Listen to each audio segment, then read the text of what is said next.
দেশজুড়ে হঠাৎ শিশুদের মধ্যে বেড়েছে হামের প্রকোপ। হাসপাতালগুলোতে বাড়ছে রোগীর চাপ।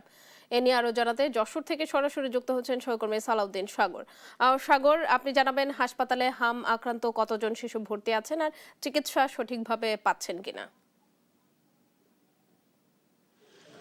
ধন্যবাদ শেফালি আপনাকে। আপনি জানেন যে আসলে সারা দেশের মতো কিন্তু যশোরেও হামের প্রকোপ বেড়েছে। গত ২৪ ঘন্টায় কিন্তু নতুন করে শনাক্ত হয়েছে ৫ জন। তো হামের যারা শনাক্ত হচ্ছেন বা আক্রান্ত হচ্ছেন তাদের ৮২% কিন্তু শিশু। হাসপাতালের তত্ত্বাবধায়ক ডাক্তার সাফায়েত আহমেদ আমাদেরকে এমন তথ্যই জানিয়েছেন।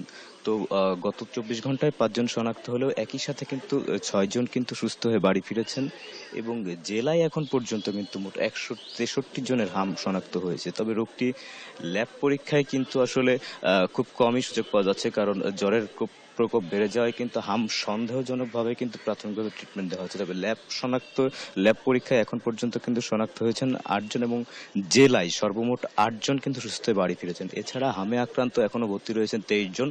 তো যে হাসপাতাল কর্তৃপক্ষ আমাদেরকে যেমনটা জানিয়েছেন যে আসলে এখন জ্বর বা হামের উপসর্গ দেখা দিলেই সঙ্গে সঙ্গে যেন দেরি না করে পল্লী চিকিৎসক বা এখানে সেখানে সময় নষ্ট না করে সঙ্গে সঙ্গে যেন হাসপাতাল কর্তৃপক্ষের শরণাপন্ন হয় এবং উন্নত চিকিৎসা গ্রহণ করে। একই সাথে হামের প্রতিরোধে আজকে কিন্তু যশোরের প্রত্যেকটি উপজেলায় সকাল ৯টা থেকে কিন্তু টিকাদান কর্মসূচি শুরু করা হবে। ৬ মাস থেকে ৫ বছর বয়সী শিশুদের কিন্তু এই টিকার আওতায় আনা হবে। তো যাদের শরীরে হামের সমস্যা রয়েছে, হামে যারা আক্রান্ত হয়েছে তাদেরকে আজকে শুধু ভিটামিন এ ক্যাপসুল খাওয়ানো হবে এবং সুস্থ শিশুদেরকে শুধুমাত্র কিন্তু আসলে আজকে টিকা প্রদান করা হবে। তো হাম প্রতিরোধে আসলে শিশুদেরকে সবার সাথে খোলামেলা মেলামেশা থেকে সতর্ক থাকার জন্য কিন্তু ডাক্তাররা পরামর্শ দিচ্ছেন। তো এই ছিল আমার কাছে যশোরে হাম পরিস্থিতির সর্বশেষ।